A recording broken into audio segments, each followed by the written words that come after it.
బాధతో ఏం మాట్లాడాలని అర్థం కావట్లేదు. ఒక మహానేత, ప్రజల గుండెల్లో చిరస్థాయిగా ఉన్నటువంటి మహానేత వైఎస్ రాజశేఖర రెడ్డి గారికి ఈ రకమైన అవమానం బాధగా ఉంది. ఎవరన్నా కానీ వాళ్ళను కఠినంగా పోలీస్ యంత్రాంగం ఏం చేస్తాం.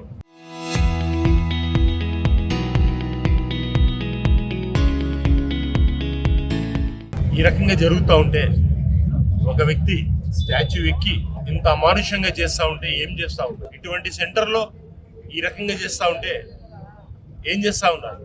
ఇంకా బాధగా ఉంది. కొంతమంది అయితే చెప్తా ఉన్నారు ఆ వ్యక్తి వైఎస్ఆర్సీపీకి చెందిన వ్యక్తి, ఇంకో వ్యక్తికి అని చెప్తున్నారు. క్లియర్ గా మీ ద్వారా అడుగుతా ఉన్నారు, ఎవరైనా సరే వైఎస్ఆర్ విగ్రహాన్ని ధ్వంసం చేసే వ్యక్తి వైఎస్ఆర్ కు చెందిన వ్యక్తి అవుతాడా? ఇంత దుర్మార్గమైన చర్య చేసే వ్యక్తి అవుతాడా?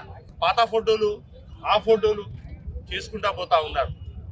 ఇంకొక మా వ్యక్తి చెప్పాడు, కొన్ని రోజులు వైఎస్ఆర్సీపీలో ఉన్నాడు, కొన్ని రోజులు 24 నుంచి తెలుగుదేశం పార్టీలో ఉన్నాడని చెప్తా ఉన్నాడు. వాడెవడన్నా కానీ ఇటువంటి చర్య తీసుకున్న వ్యక్తి తప్పు. మేము క్లియర్ గా చెప్తా ఉన్నాం, ఏ ఒక్క మహానాయకునికి కూడా ఇటువంటి అవమానం జరగకూడదు. మా నాయకుడు కదా, మన నాయకుడు, ఆంధ్ర రాష్ట్ర ప్రజల్లో గుండెల్లో ఉండే నాయకుడు వైఎస్ రాజశేఖర రెడ్డి.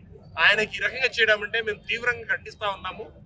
ఈ ప్రభుత్వంలోనే ఇటువంటి చర్యలు జరుగుతాయి తప్ప వేరే ఏ ప్రభుత్వంలో కూడా ఇటువంటి చర్యలు జరగవని చెప్పేసి మీ ద్వారా తెలుపుతా ఉన్నాను. దీని మీద వాళ్ళు ఎవరైనా సరే, వాళ్ళు వెనక ఎంతమంది ఉన్నారా చేసినారా? కొంతమంది చెప్తా ఉన్నారు వారిలో ఏదో పందెం చేసుకున్నాడు, తాగినాడు, వచ్చి ఏమన్నా జరగని ఏ చర్యలైనా సరే వాడిని కఠినంగా శిక్షించాలి, దానికి న్యాయం జరగాలి. అంతవరకు మేము అన్ని రకాలుగా పోరాడతాము.